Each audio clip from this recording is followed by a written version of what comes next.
Hi, welcome to Midnight Sleep Whispers, where you can immerse yourself in a world of mysterious and spine-chilling horror stories. Perfect for drifting off to sleep or simply unwinding. Get cozy, dim the lights, and let's begin. Liam Carter was 17. He had messy dark hair and always wore his dad's old leather jacket. His brown eyes had that sharp, sarcastic look, like he didn't believe in anything he couldn't explain.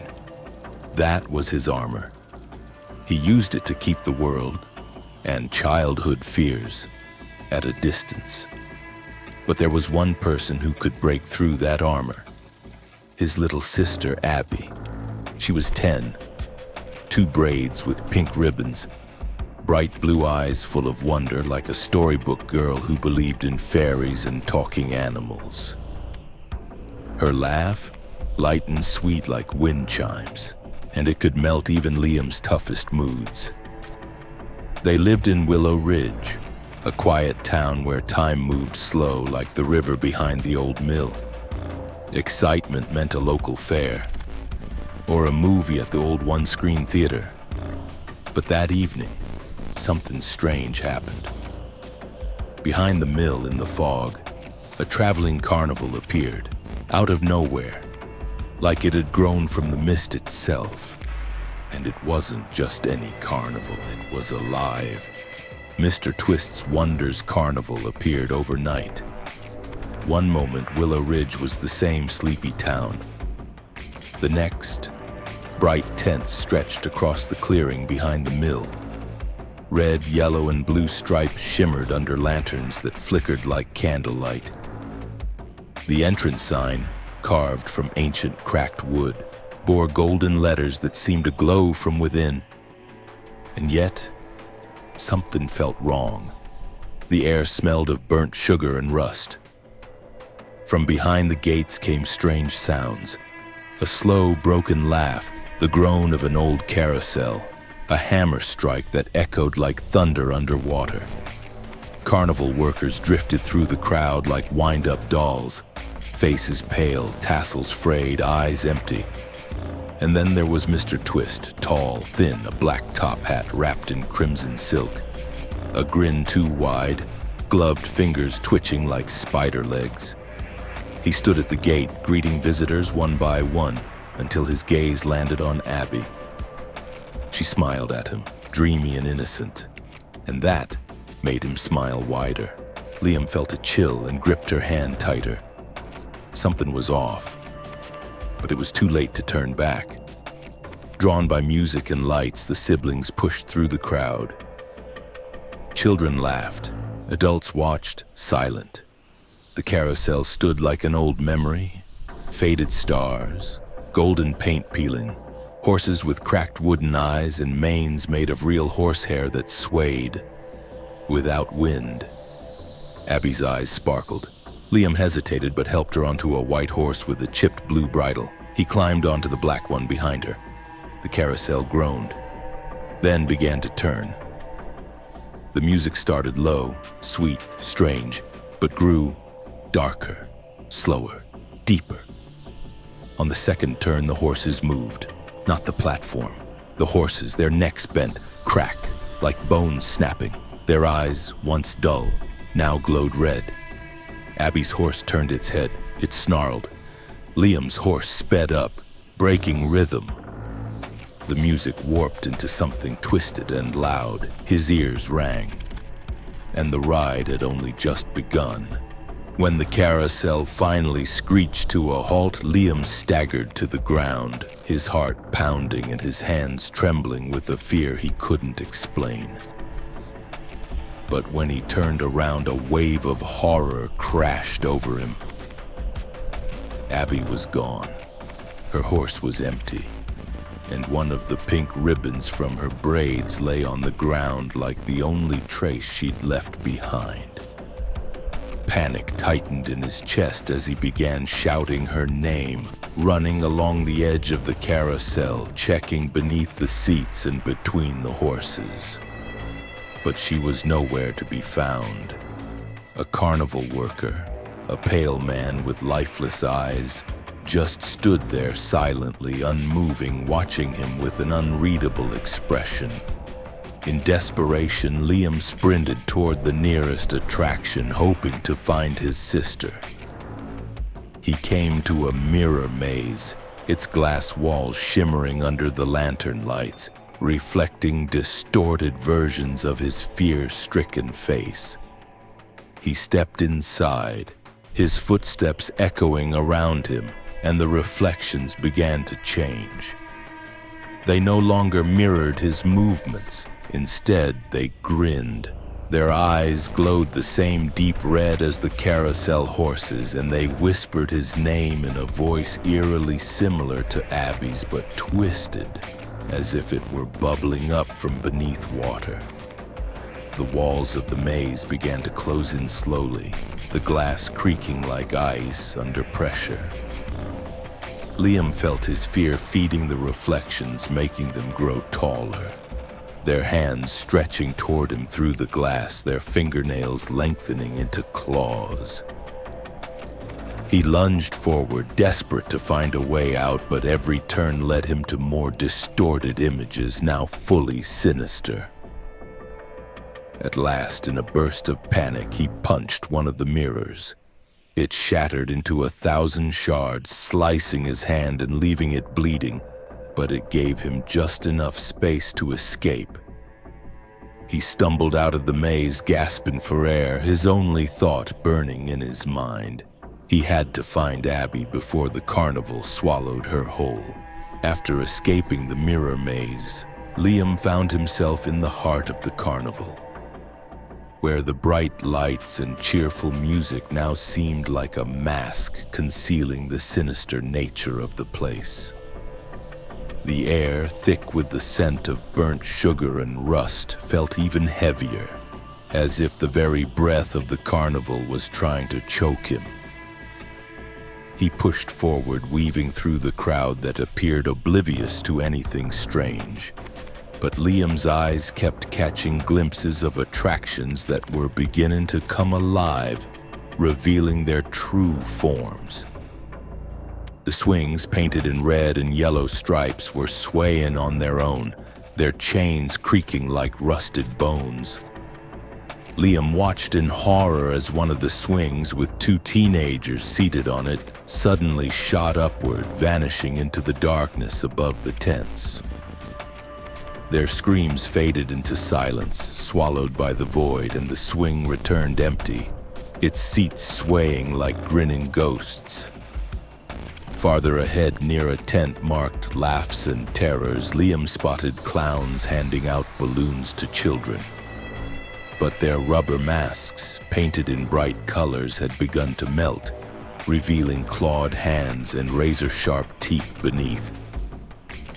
Their high-pitched laughter warped into guttural growls. One of them, noticing Liam, lunged at him with elongated fingers reaching for his throat. Liam dodged just in time, tripping over a discarded ticket, and the clown, losing interest, turned toward another child drawn to the magnetic pull of fresh fear. As panic surged through him, Liam noticed a small, easily overlooked tent off to the side, hidden among the louder, brighter attractions.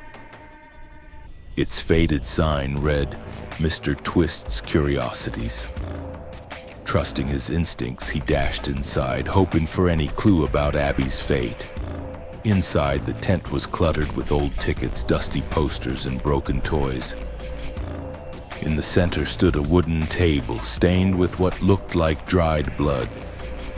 Atop it sat a book with a cracked leather cover and yellowed pages. On the first page, Liam found a carved portrait of Mr. Twist. His eyes, even in the illustration, seemed disturbingly alive, filled with malice. As Liam flipped through the pages, he discovered that Mr. Twist had been a circus owner in the 19th century.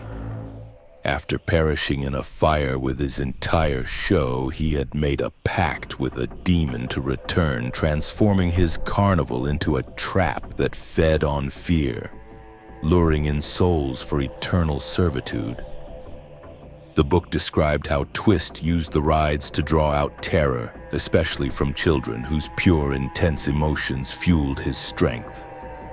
It also explained how he always chose a main sacrifice, a child whose fear would serve as the key to his immortality.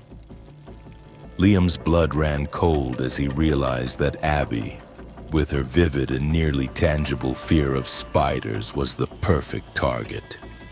Her innocent soul could grant Twist the most power.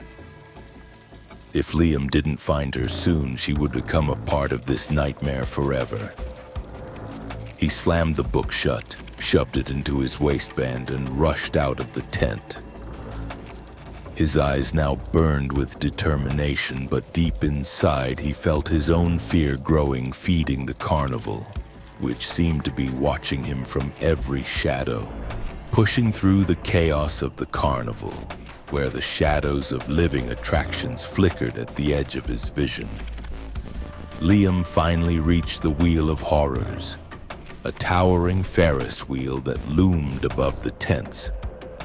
Its rusted spokes groaned under the weight of the cabins, slowly turning beneath dim lanterns that cast an ominous red glow. High above the ground, he spotted Abby inside one of the cabins, her tiny figure pressed against the glass. Her face, twisted in terror, was streaked with tears because inside the cabin, her worst nightmare had come to life. Spiders, massive and black, with long hairy legs and gleaming eyes, crawled along the walls. Their webbing, thick and sticky, coated everything, and some of them, as big as house cats, were inching closer to Abby, making a sound like the cracking of dry branches. She screamed, her thin, desperate voice just barely reaching Liam, whose heart clenched at the sight. He sprinted toward the wheel's control booth, an old wooden shack with peeling paint and a faded "Do Not Touch" sign barely visible beneath layers of grime. Frantically, he yanked at levers and twisted knobs, but the wheel continued its slow, grinding ascent, lifting Abby higher with each turn. Her screams faded into the creak of metal and the sinister rustle of spider legs. Then Mr. Twist appeared. Towering and terrible, he emerged from the shadows, his tall frame made more menacing by the flickering lantern light. The red ribbon on his black top hat seemed soaked in blood, and his eyes glowed like molten coals, reflecting the fear he fed upon. His body began to stretch, like a shadow at sunset, and his gloved fingers elongated into claws that scratched the air, leaving behind trails of sparks. Twist moved to break Liam's resolve by conjuring his deepest fear, failure to save Abby. Before Liam's eyes, visions formed. Abby wrapped in webs, vanishing into the darkness, her cries dying out while Liam stood alone, his hands empty. Twist's voice slithered through his mind, low and mocking, whispering that Liam would never be good enough to save her. The images gripped his heart, tightening with each beat. But Liam, remembering how fear only strengthened the carnival, forced himself to focus not on terror, but on love for his sister. He pushed back the fear, grounding himself in determination. Slowly, the visions began to dissolve like smoke in the wind. Twist snarled, his fury rising, and his twisted grin split wider, revealing teeth like daggers gleaming in the red light. Seizing the moment, Liam spotted the main lever, rusted and stiff, and yanked it down with all his strength. With a screech that echoed across the carnival, the wheel ground to a halt. The cabins trembled, and inside the spiders hissed and retreated into the shadows, as if their power had suddenly weakened. Liam sprinted to Abby's cabin, now level with the ground, and smashed the glass with his elbow, pulling his trembling sister into his arms.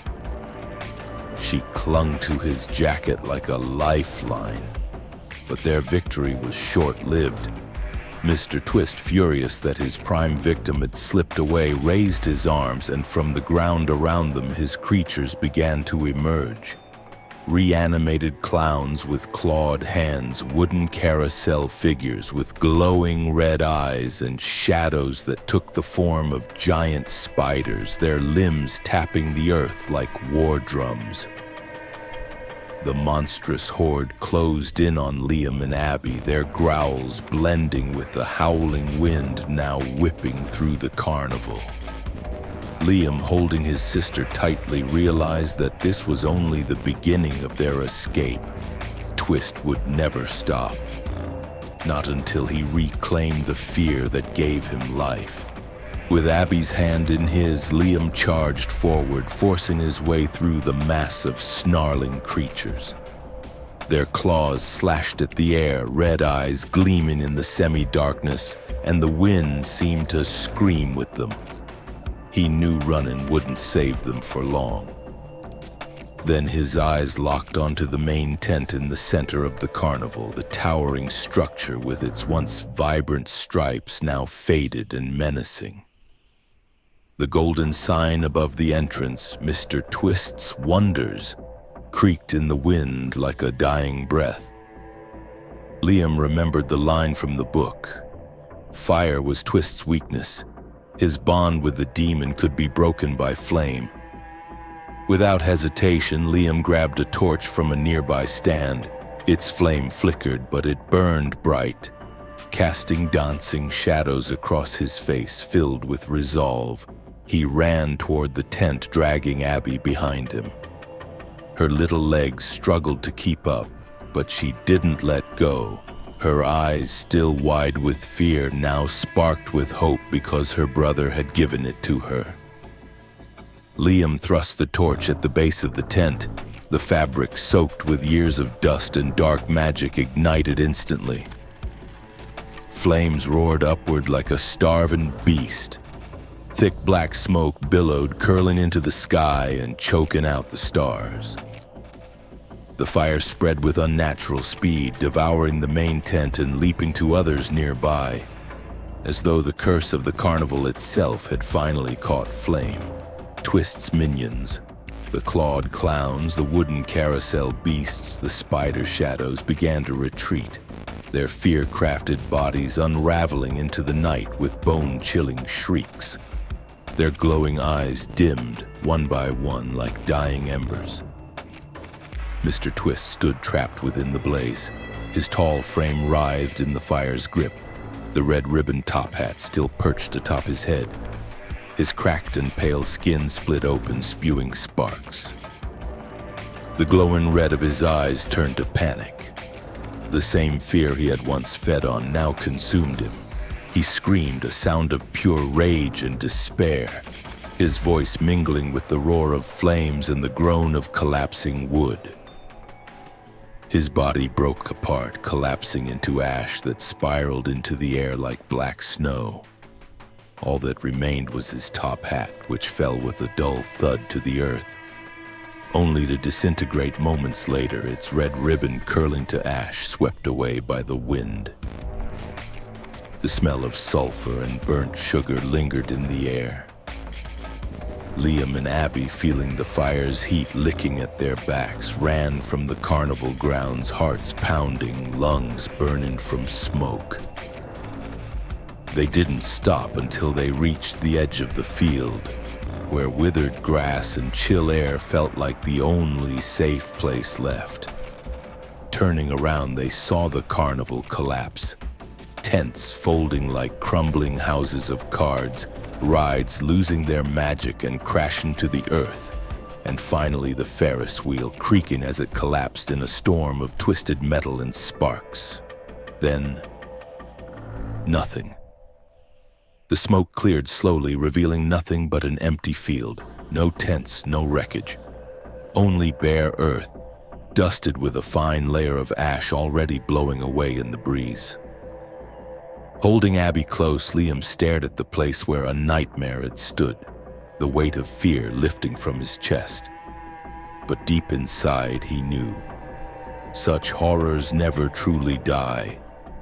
Somewhere in some forgotten corner of the world, new lanterns were already flickering to life, waiting to lure the next souls into Mr. Twist's eternal carnival. Liam and Abby, still holding hands, slowly made their way through the dark streets of Willow Ridge. Their footsteps echoed in the quiet night, and the cold autumn air bit at their soot and sweat-streaked faces, still marked by the nightmare they had survived. Abby, her braids undone and her pink ribbons long lost in the chaos of the carnival, clung to her brother. Her small hand trembled in his, but her breathing had begun to steady as if the familiar safety of their hometown was slowly restoring her peace. Liam, despite the exhaustion weighing down his every step, walked with purpose. His worn leather jacket was stained with dirt, and fresh scratches from the fight against Twist's monsters marked his arms. Yet his brown eyes remained alert, scanning the darkness as if he couldn't quite believe the nightmare was truly over. They reached their home, a weathered two-story house with peeling paint and a creaky porch, and Liam opened the door, letting Abby in first. He cast one last glance at the empty street where the streetlights flickered and dead leaves danced across the asphalt in the wind, whispering secrets only the night could understand. He closed the door behind them, feeling the warmth of the house wrap around them like a blanket, but deep inside, a sharp sense of unease lingered. Liam knew places like Mr. Twist's Carnival of Wonders didn't truly disappear. They only hid, waiting for new victims and fresh fears to feed on. That thought, cold and thorny, stayed lodged in his chest, refusing to let him rest.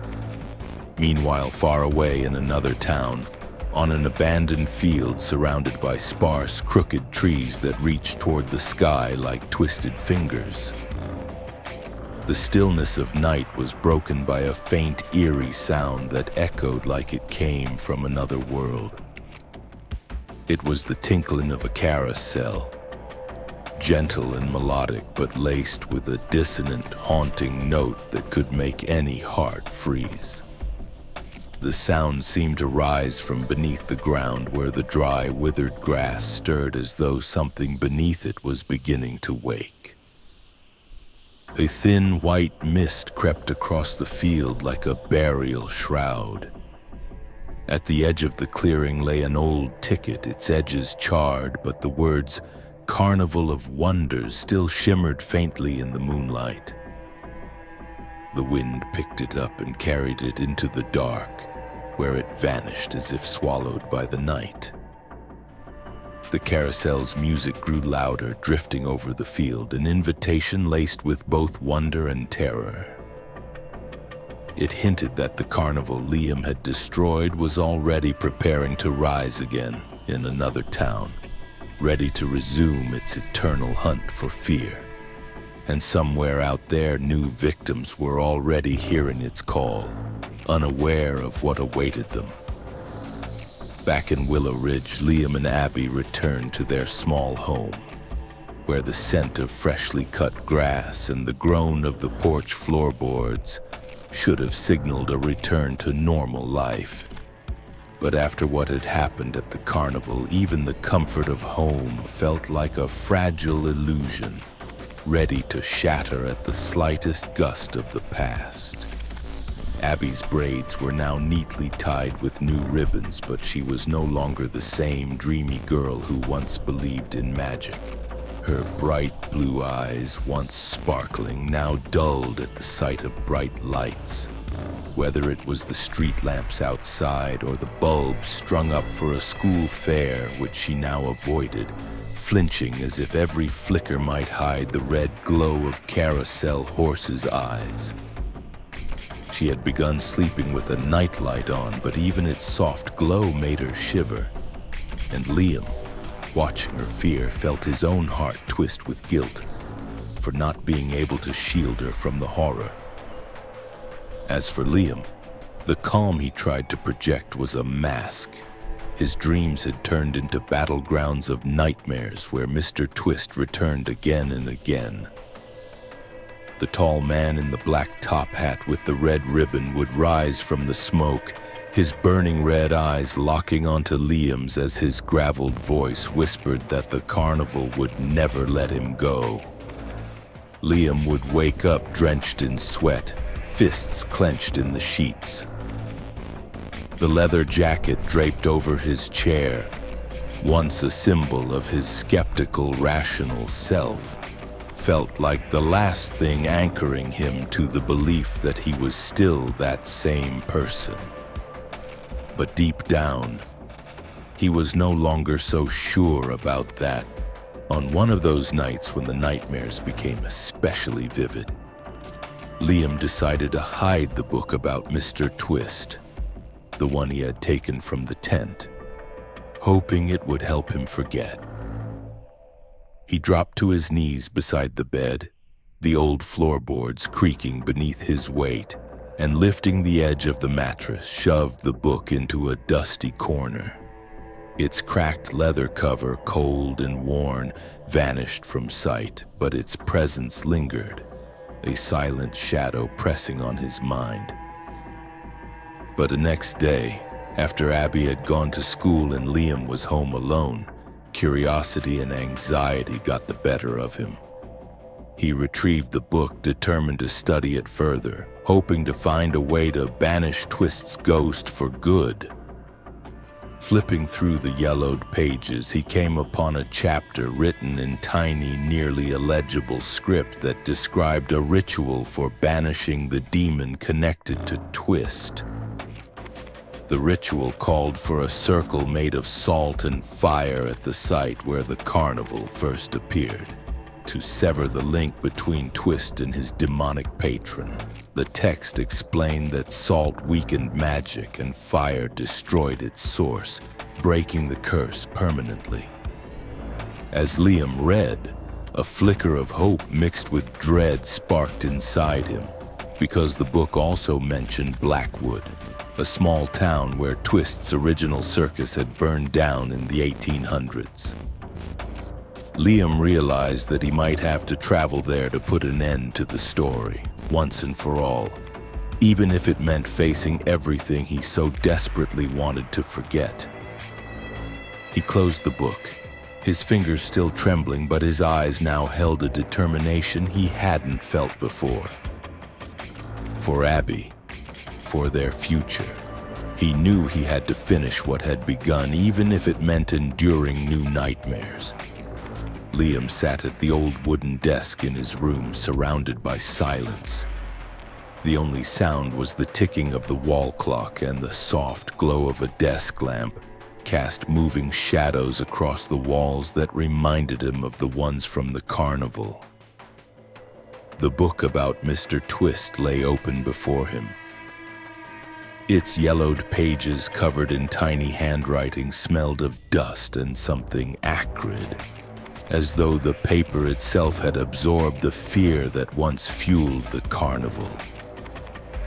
He flipped through it carefully, his fingers still bearing fresh scratches from his last encounter with Twist's creatures, trembling slightly, but his brown eyes, steady with focus, scanned each line with care, searching for a way to destroy the curse that haunted both him and Abby.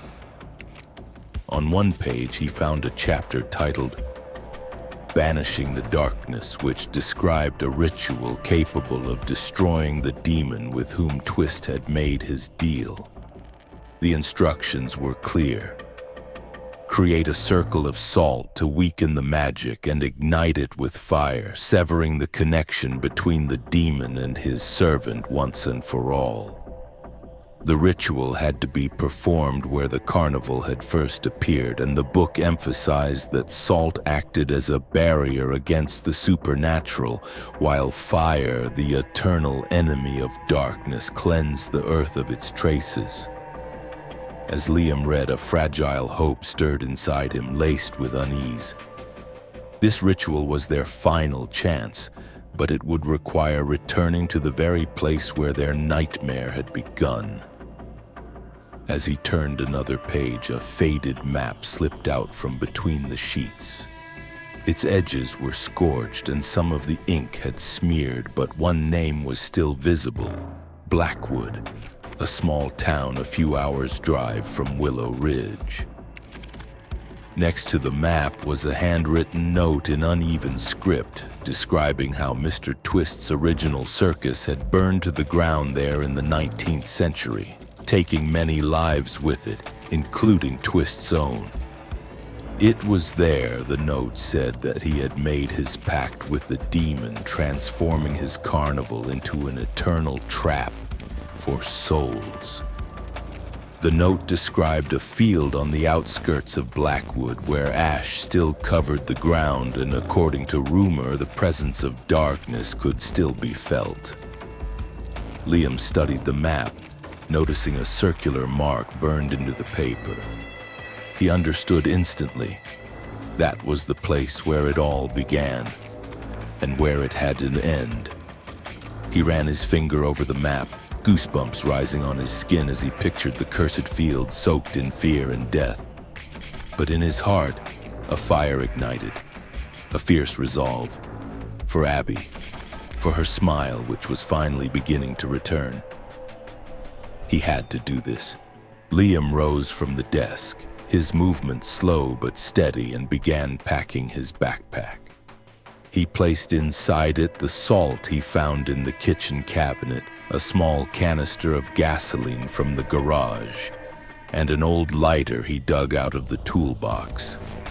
He pulled on his worn leather jacket, the same one that had survived the night at the carnival, and casting one last glance at Abby sleeping peacefully in the soft glow of her nightlight, scribbled a note to his mom saying he was heading out for the day to take care of some things, leaving out the details. He stepped out of the house, the door clicking shut behind him, and walked to his old pickup parked at the curb. The engine started with a raspy growl, breaking the silence of the night. Gripping the steering wheel, Liam stared down the road leading to Blackwood, feeling his usual skepticism, the armor he always wore, begin to give way to a fierce resolve. He was going to end the curse, even if it meant facing the darkness he had so desperately tried to leave behind. Somewhere deep in his mind, the faint sound of a carousel bell echoed, reminding him that time was running out. Liam entered Blackwood at dawn, just as the first pale rays of sunlight began to pierce through the heavy fog that clung to the small town like a shroud hiding its grim secrets. His old pickup rattled to a stop on the shoulder of a narrow road that led to the abandoned field mentioned in the book.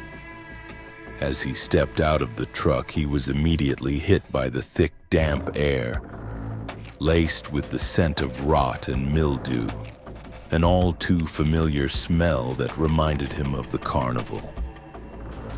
Slinging the backpack over his shoulder, his worn leather jacket creaking with every step, he made his way toward the field surrounded by sparse, gnarled trees whose blackened, twisted branches reached toward the sky like clawed fingers. Their shadows stretched long and sinister over the ground, which was blanketed in ash that seemed untouched by time. The field looked dead. No grass, no flowers, only a layer of gray dust that puffed into the air with each of Liam's steps, settling onto his boots.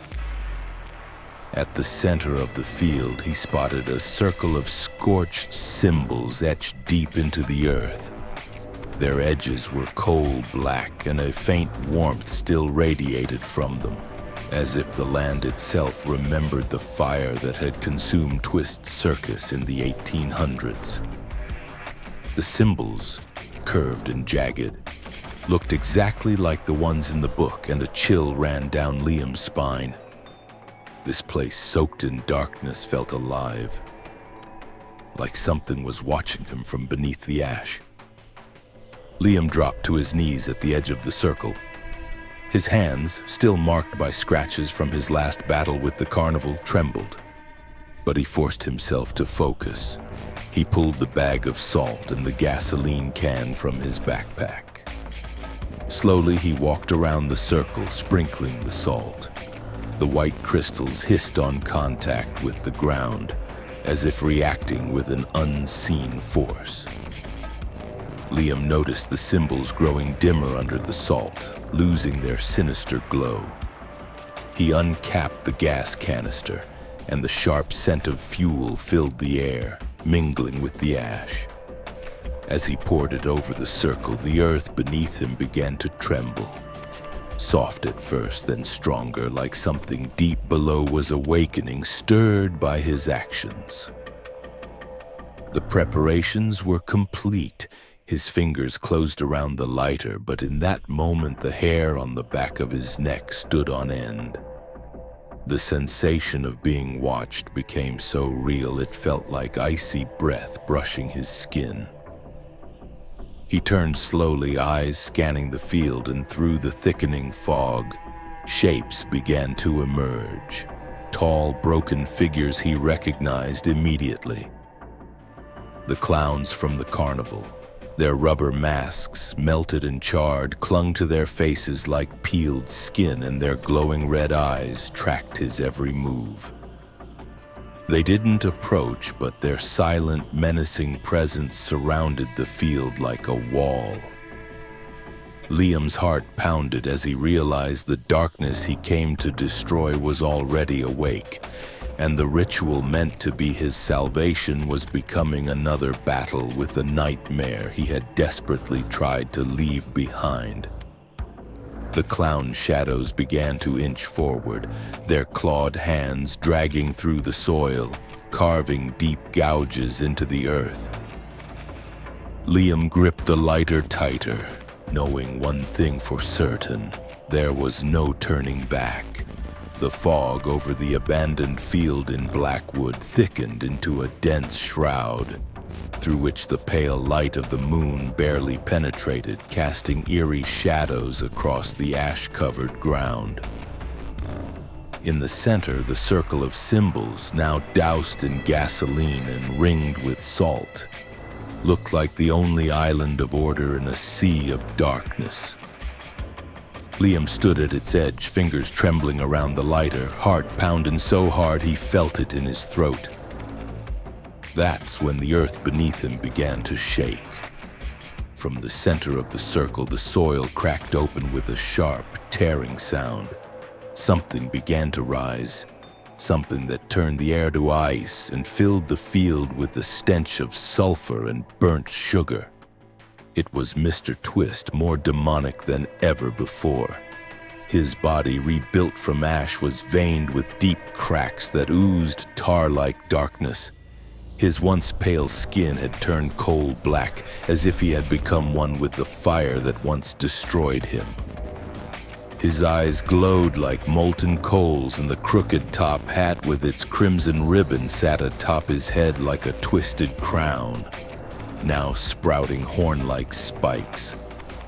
His long fingers ended in writhing claws, and his grin stretched impossibly wide, revealing sharp obsidian teeth dripping with the same dark fluid that poured from his skin. He was terror made flesh.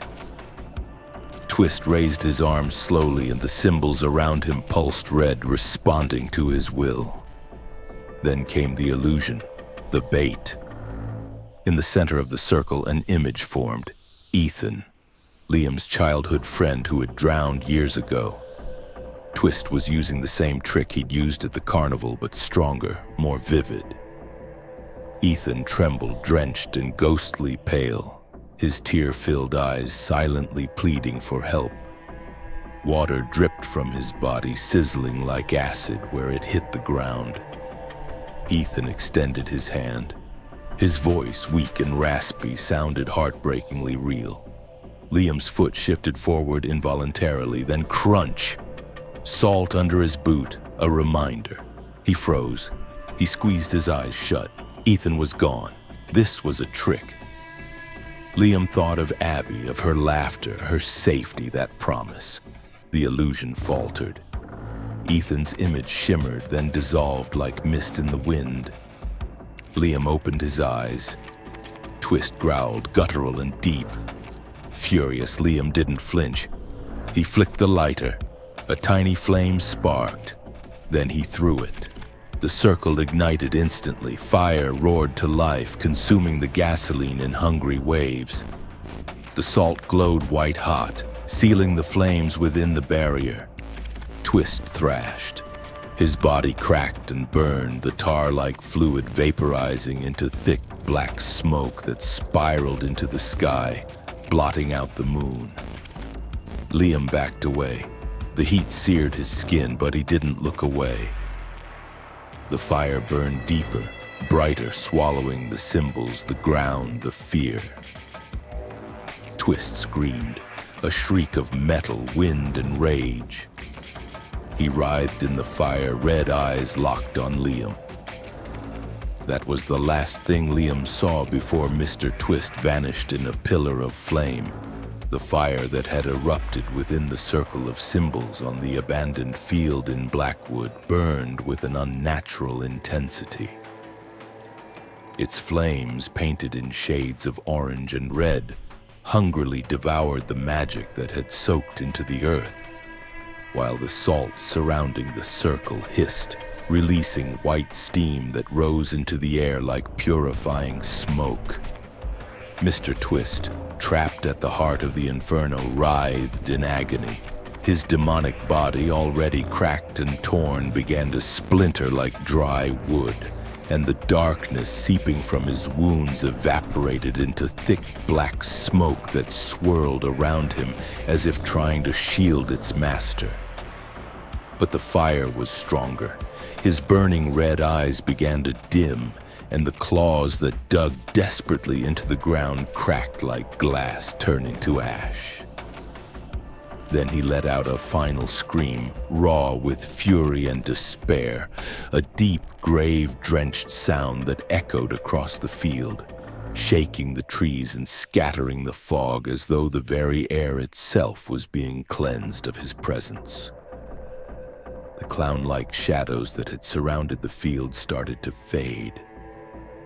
Their charred masks fell to the ground, and their glowing eyes extinguished like dying stars, until there was nothing left of them but a fine layer of ash carried away by the wind into the darkness. The circle of symbols that had once fueled Twist's magic began to dissolve.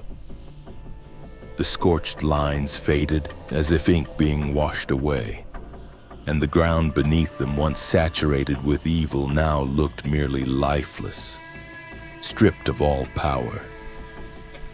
The flames, having done their work, slowly died down, leaving behind only the scent of sulfur and a thin film of ash settling across the field like the final trace of a destroyed curse.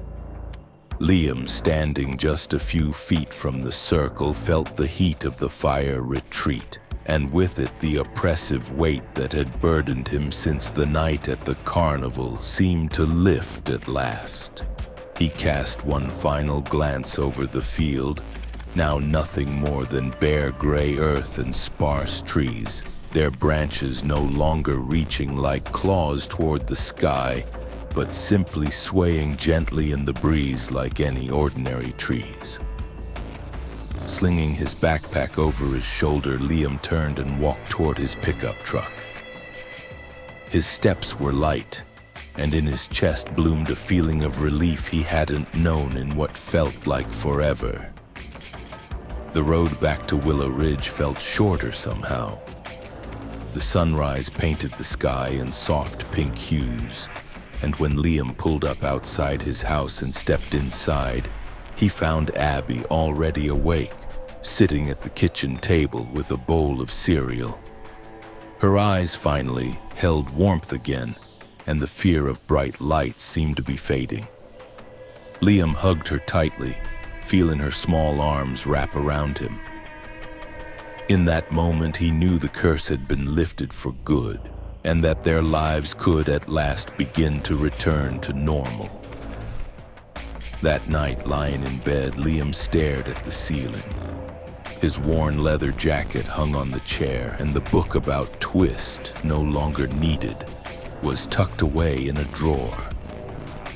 For the first time in weeks, he closed his eyes without fear of nightmares.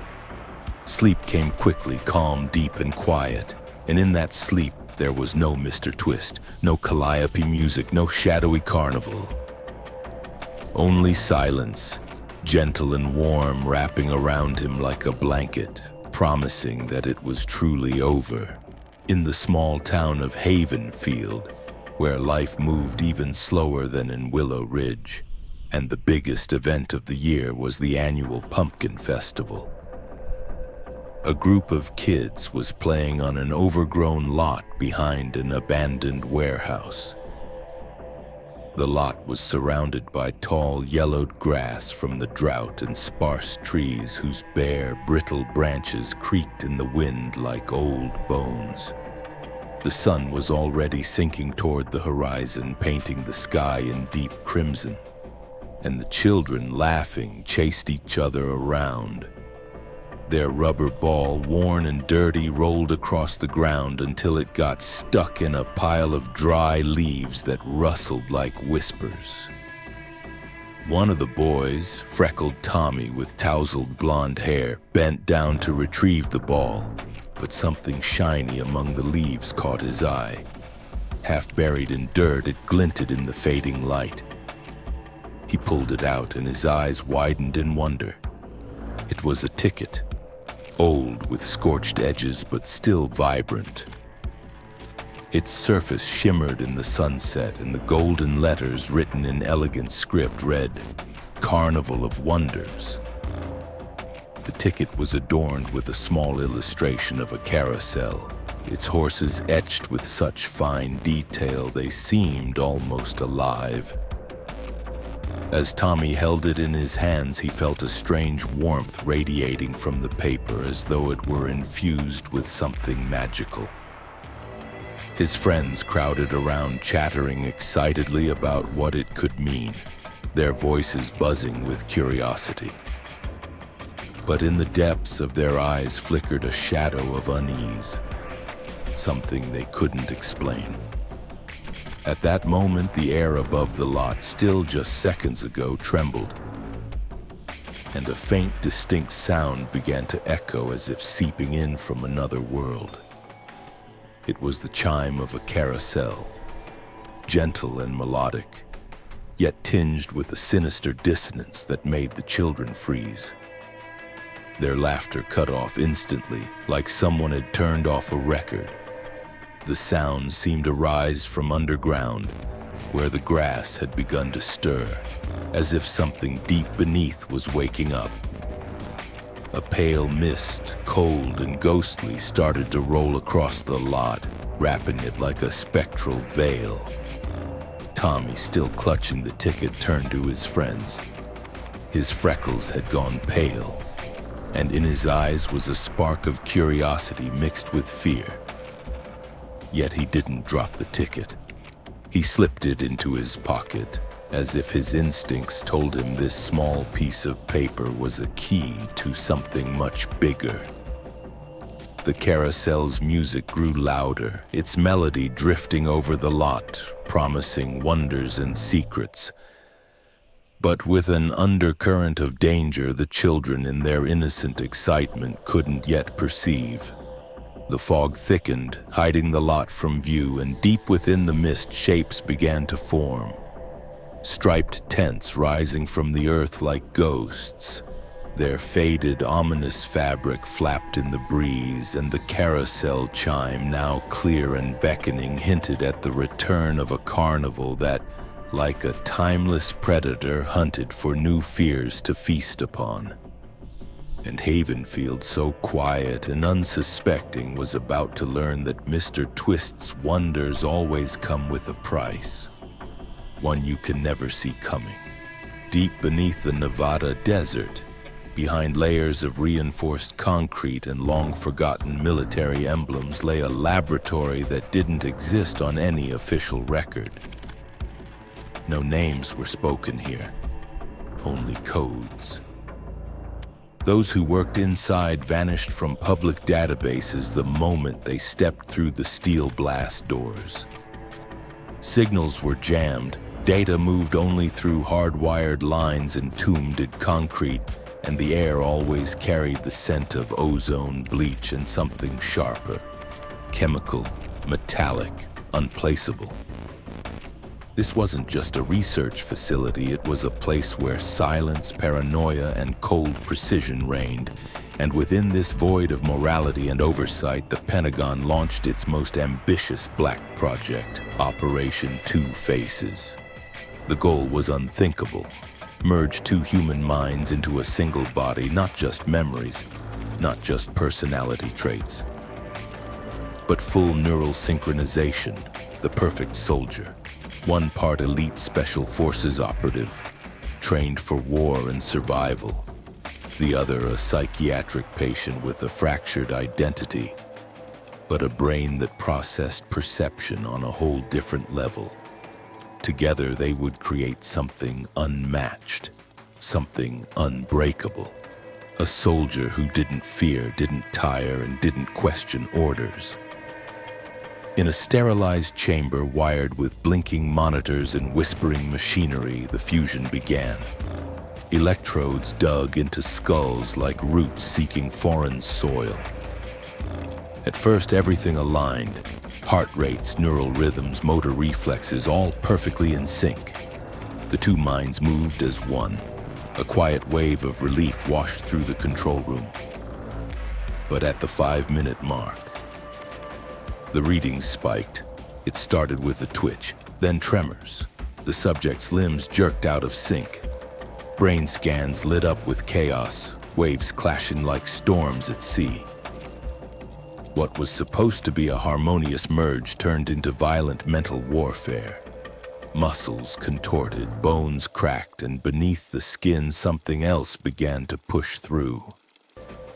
A second face, distorted and raw, emerged from the cheekbone. One expression locked in pain, the other twisted in rage.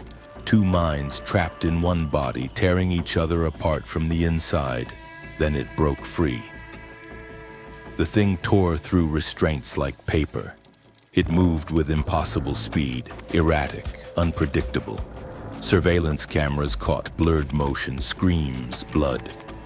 Hallways once sterile were painted red. In less than 10 minutes, the entire lab was silent. Every scientist, every guard, gone. The last signal ever transmitted wasn't a voice, it wasn't data, it was a sound, inhuman, glitching, layered in two distorted screams, echoing each other like ghosts from two different hells. The complex was buried, sealed with concrete, wiped from records, memory holed by the government. Officially, Project Two Faces never existed, but fear doesn't die. It waits. And it remembers. 24 years after a disaster the world was never meant to remember, something stirred again. Deep in the wilderness of Montana's Grayfall National Park. It began quietly. A group of forestry surveyors disappeared during routine mapping of a remote sector. No distress call, no last message, just silence. When the search team sent in drones, the footage came back wrong.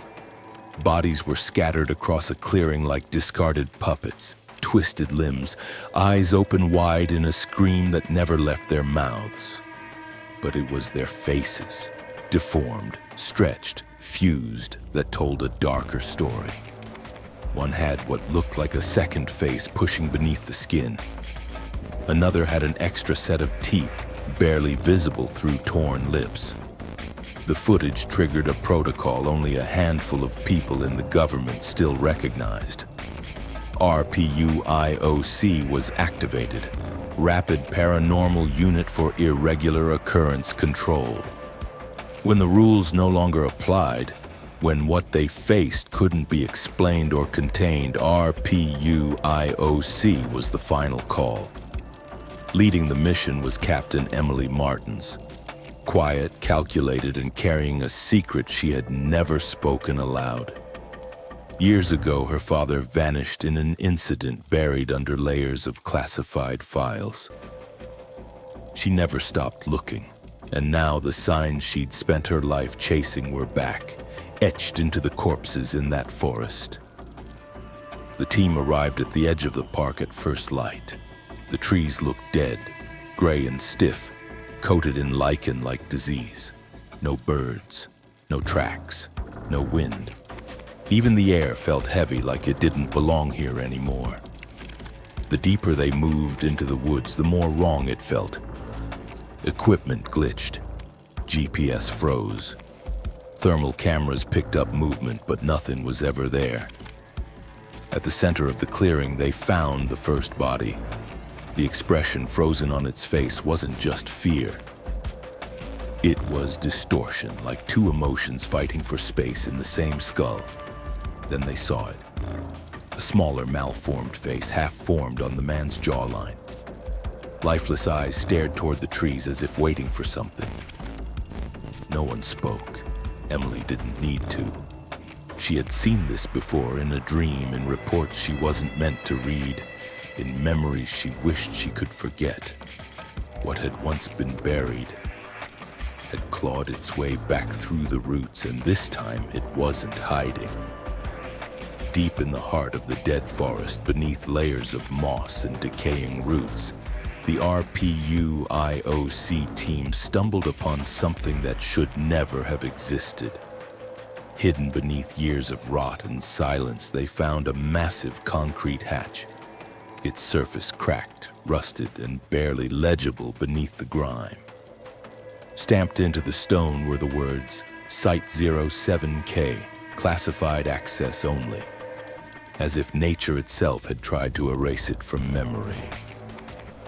When the seal was broken with thermal cutters, a wave of air rolled out, thick, stale, and heavy with rust and something else. Something metallic, like blood dried onto cold steel. The shaft yawned beneath them, silent and dark, exhaling a breath that felt ancient. Hungry. The stairwell led into a corridor of scorched concrete and decaying signs, bilingual, marked in Russian and German. The walls were blackened by fire that never quite finished its job. Cracked security monitors clung to the ceiling like forgotten eyes. One of them still blinked, flickering faintly like a warning left behind too late. Inside, they found scorched documents, broken capsules, burnt-out terminals, fragments of a past buried on purpose. There were words repeated in the surviving pages: unconsciousness conflict and neural override, irreversible phase breach. And in one surviving tape, a shaky, distorted video, they saw it. A man convulsing inside a containment pod, something growing beneath his skin. A second face forming along his jaw, and eyes, burning red, fractured with pain and fury. As the team moved deeper into the underground maze, something changed. One of them, Michael, a systems engineer, began to drift. He stared off into a dark hallway, whispering to someone only he could hear. His name, he said, was being called. Over and over, his movements shifted, sharp, uncoordinated, as if his limbs were no longer entirely his. He reached for his weapon, murmuring nonsense, until suddenly he screamed, high, sharp, primal. It sounded like two voices at once. He dropped to his knees, clutching his head, blood seeping from his ears as if something inside him was trying to break free. Captain Martins ordered immediate isolation. But even unconscious, Michael kept whispering, in languages he'd never spoken. And in the midst of it all, one phrase returned again and again: project. Two faces, whatever was buried in these halls, had woken up And it wasn't alone anymore. Deep within the underground facility where cracked concrete walls still held the stench of rust and time, the team finally reached the central lab. This was the place where it all began, and where it should have ended. The room greeted them with silence, not peaceful but tense, watchful. In its center stood a cryo container, still humming faintly. The indicator lights blinked like a dying heartbeat. But inside, there was nothing. Just emptiness, and deep claw marks across the inner glass carved from the inside. Someone or something had escaped. The temperature didn't drop, but a cold crept through the room, burrowing under the skin like a warning. Lights in the hallway flickered. One by one, the overhead lamps failed, as if some unseen pressure snuffed them out. And then, it stepped out of the shadows. The creature didn't move like anything alive. Its motions were jagged, broken, like each limb had its own mind. Behind its shoulder grew a second face, twisted pain, stuck in an endless grimace of suffering. The primary face stared ahead, calm but filled with hate, its eyes glowing with something far from human. This wasn't just mutation, it wasn't a failed experiment, it was rage made flesh, born from the war between two minds locked in one broken body. Soldiers fired, but the bullets did nothing. They sank in like smoke, vanishing inside the thing. And then came the real horror. Reality shifted, the air grew thick, humming with something unnatural. One soldier dropped to his knees, his dead mother stood in front of him. Another screamed, reaching for his face, staring at a mutilated copy of himself crawling out of the wall. Others heard voices, felt heat from fires long extinguished, or saw comrades they'd buried years ago. These weren't illusions. They felt real, too real. The creature wasn't just attacking their bodies. It was invading their minds, breaking them apart. Captain Emily Martin stood in the center of chaos. Fear circled her like a predator, but she stayed focused. Not because she was stronger, but because she already knew the truth. This thing, this nightmare, was born from a project her own father helped create. He had designed the Two Faces experiment, convinced he could merge minds and forge something greater. But what they'd made was a monster, one no gun could kill, no armor could stop. Before his death, he left her something, a schematic, a weapon, a final hope, the neuroshatter. A device meant to tear apart synthetic cognitive links. It could separate the minds fused in one body, or erase them both entirely. It wasn't just tech, it was redemption. Emily understood now. The team had to fall back, not to retreat, but to prepare. Because if she didn't stop this, the thing that crawled out of that lab wouldn't just haunt the dark. It would become it. Deep beneath the earth, the generator shaft pulsed like the forgotten heart of a dead giant. The metal trembled with every beat, and condensation bled from the ceiling like sweat on a soldier's brow before battle. This place wasn't chosen by accident. Here, amid rusted pipes, humming transformers, and the rhythmic throb of dying machines, the final act was set. The point of no return. Everything the team had faced, everything they had lost, had led them to this. The plan was simple in theory, insane in execution. Lure the entity into the core of the shaft and activate the prototype neurodisruptor. A device designed not to kill, but to sever, to slice apart the fused minds that had torn a scar through the creature's very existence. Emily knew there was little chance she'd survive, but this wasn't about survival anymore. The team split up, creating false signals. Flashlights flickered in the fog. Footsteps echoed purposefully, reverberating through the hollow corridors like a summons. And the creature answered. It moved slowly, sensing everything, every breath, every heartbeat. Fear was its fuel. It drifted forward like smoke, like fire, like some blasphemy against biology itself. As it entered the chamber, the rusted beams above shuddered. Emily was already there, standing high above the heart of the complex on the control platform. In her hands was the disruptor, hastily rebuilt from fragments and grief. When she activated it, the air seemed to collapse in on itself. There was no sound, only pressure. A roar like the earth itself gritting its teeth. A wave of psycho-energy ripped through the chamber.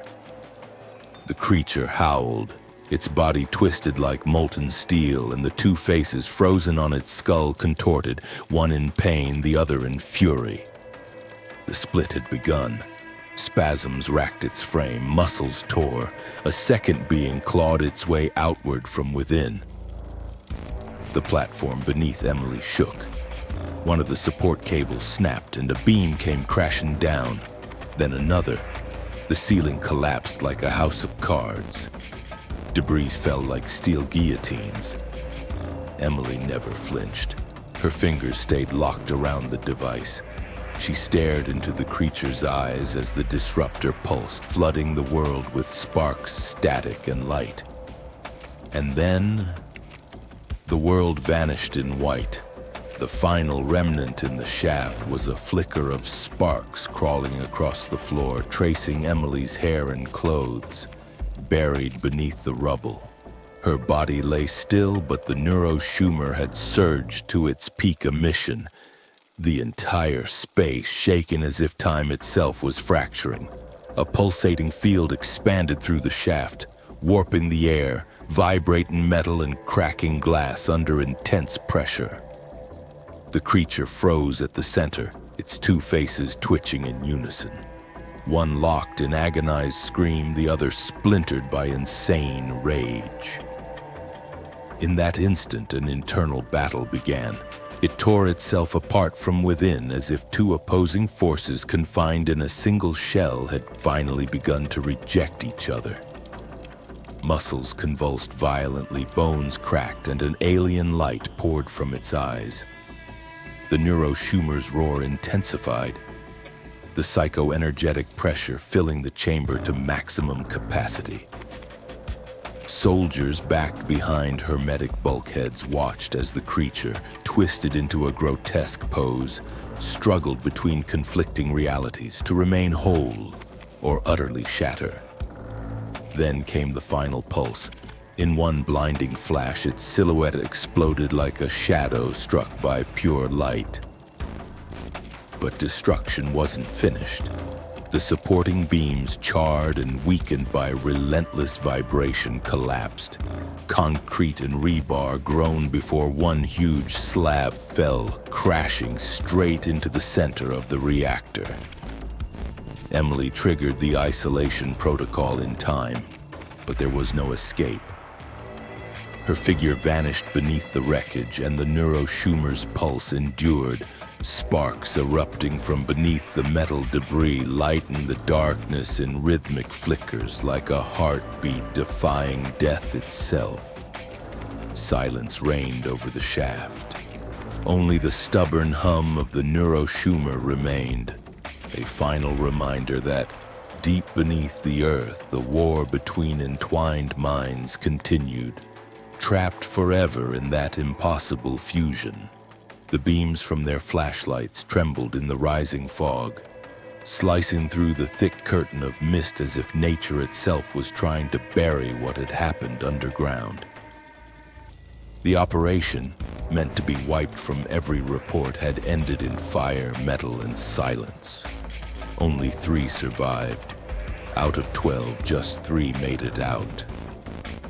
Their faces were streaked with soot, their eyes hollow like something inside them had never left those tunnels where fear had a face and a voice. The helicopter waited on the ridge, blades spinning, but none of them moved. No one spoke. Daniel stood a little ways off, frozen mid-step, as if something had just whispered his name. His gaze fell to one of the bodies near the exit, one of the soldiers long declared dead. The corpse was twisted, broken, blood dried deep into open wounds. The skin had gone pale in the early mountain wind, and then it happened. The eye twitched. A single eyelid fluttered and then opened. Sharp, deliberate. Not like something struggling to live, but something waking up. Something aware. Something watching. Daniel didn't scream. He didn't move closer. He just took one slow step back, then another, eyes locked with the body that should have been empty. But the gaze looking back wasn't human. It wasn't full of pain. It was calm, cold, observing. Behind him, the forest stirred. Another wave of fog rolled in, thicker this time, almost falling from the sky. It wasn't crawling along the ground. It was descending, smothering trees, the soil, the survivors. It brought no sound with it, just a choking stillness that pressed against the chest like a second heartbeat. The forest had gone quiet. But it wasn't peace, it was breath. It was waiting. The threat wasn't gone. It had never been destroyed. It had only stepped back to watch. And now it was learning how to become something more, something new. Because whatever they tried to kill had just opened its eye. Beneath the scorched earth of the Arizona desert, buried under layers of steel, stone, and secrecy, lay one of the most advanced black site laboratories ever constructed. There were no alarms here, no voices, no panic. Just the quiet hum of machines, the pale gleam of sterile lights, and the constant rhythm of automated precision. It was a place where time stood still, and something far older had learned how to wait. In the observation chamber, a lone figure in a pristine white lab coat stared into a screen replaying classified footage from the Montana site. Sparks, collapse, light swallowing everything. He watched each frame with clinical focus, eyes tracking every flicker, every anomaly, and then he saw it amid the rubble, amid the flickering debris and buried steel. A single eye. It blinked. Once, deliberate, controlled. Not the twitch of a dying nerve, a signal. The man showed no emotion, no reaction. He simply reached for a panel and typed a sequence into the system. A new file opened. Its title glowed in stark white. Project, 3 faces, status, approved for execution. He didn't need permission. It had already been given. Years ago, in meetings no one remembers, under names no one dares speak.